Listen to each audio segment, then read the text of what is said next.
everyone, welcome back to another video. Today we're going to be talking about the Oregon Ducks. So Dan Lanning is entering his second year as the head coach of Oregon, and this time around it feels a lot different after their spring game.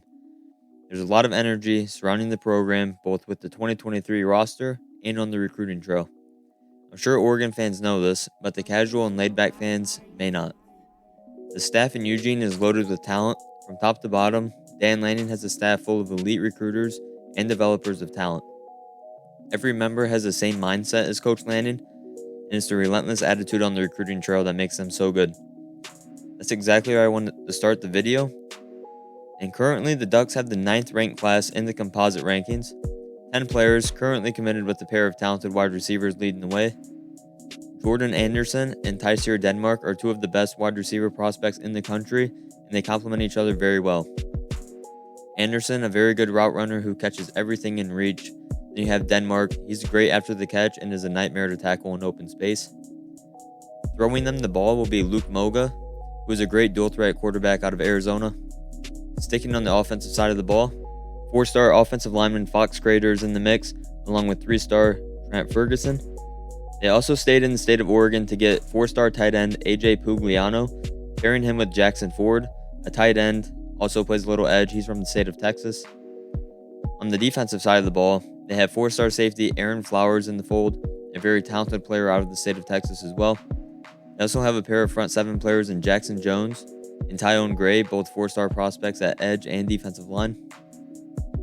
So that rounds out the class and the currently committed players for the Ducks, but that's just the beginning for them, because during their spring game, Oregon hosted over 40 recruits, with 50% of them being blue chippers from the 2024 and 2025 classes. A blue chip prospect means that they're rated either a 4 or 5-star across the board in the composite rankings. Headlining the list were 5-star defensive lineman David Stone and 5-star edge rusher Dylan Stewart. Both players are the second best players at their respective positions, so we are talking about the cream of the crop in terms of talent.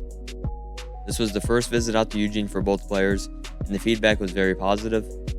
Both players really enjoyed their time with Coach Lanning and said that the environment of the spring game was great. It looks like both Stewart and Stone will set up official visits and make a return to Oregon over the summer, which is very big for this staff.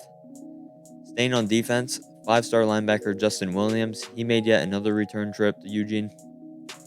Oregon has been a huge favorite to land Williams ever since his visit back in October. This return reassured that Oregon is still the leader in the recruitment. Also, along with him, another defensive player that took a visit last week was 5-star edge rusher Elijah Rushing, who Oregon also leads. Rushing is a very versatile edge rusher who has had Oregon on his radar for quite some time. The Ducks have also been the favorite for him, like I mentioned, but that's simply due to the fact because Dan Lanning is leading the charge in this recruitment, along with Tosh Lupoy, their defensive coordinator. If I had to put a pick in, I'd say Oregon is in a great spot to land both Justin Williams and Elijah Rushing. They have multiple crystal ball predictions to land both, and I wouldn't be shocked if they commit over the summer. Flipping over to the offensive side of the ball, the nation's #1 offensive tackle Brandon Baker took in his 4th Oregon spring game. Ever since Baker's recruitment took off, the Ducks have been a huge favorite to land him.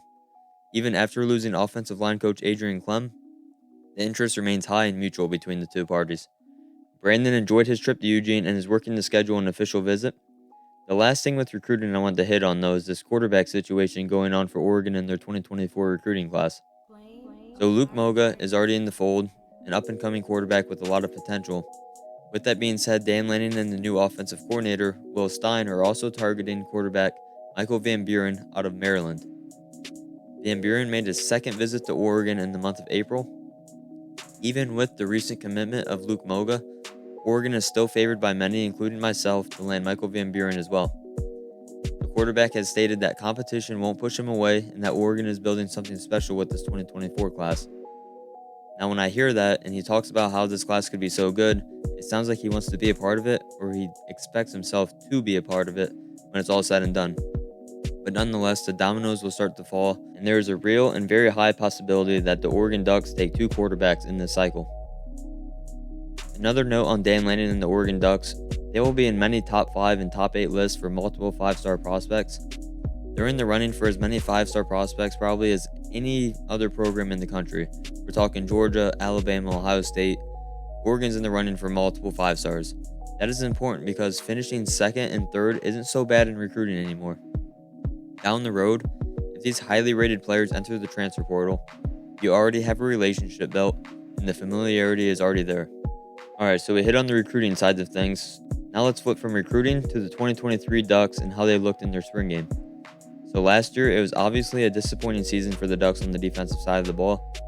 Hiring Dan Lanning and bringing on some elite assistant coaches, we all expected the unit to be very solid. The thing is, Dan Lanning and defensive coordinator Tosh Lupoy come from a Nick Saban and Kirby Smart tree of defense.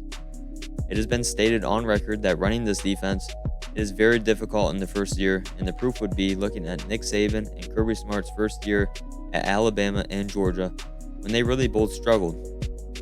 Dan Lanning is getting instant impact transfers along with bolstering the front seven of the defense through just regular recruiting. Getting a guy like Jordan Burch, a former 5-star prospect, is a huge get. Stopping the run is the number one priority, but getting after the passer is right there as well. Burch will be alongside Brandon Dorless, who is a projected second-round pick, Mace Funa, who is finally reaching his potential.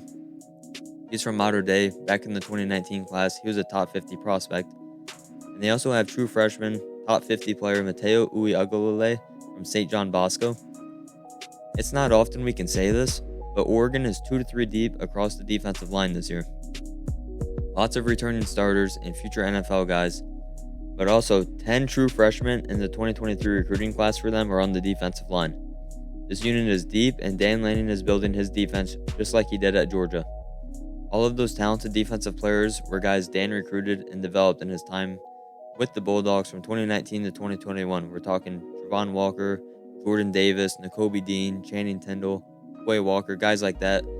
Those are guys Dan Lanning recruited and developed in his 3 seasons there. Behind the defensive linemen, though, for Oregon, the Ducks have a group of 4 linebackers who could be the best unit in the conference.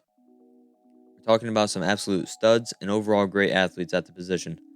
Justin Jacobs, an Iowa transfer, who has NFL written all over him, along with 2 former safeties, Jamal Hill and Jeffrey Bassa. Then a young guy in Devin Jackson who came out of high school. He was sought after by many top programs due to his 4.3, 4.4 speed. Now, all 4 of those guys listed are some of the better athletes at linebacker in the Pac-12, but that may not be the strength of the team. The secondary unit will be very much improved as well.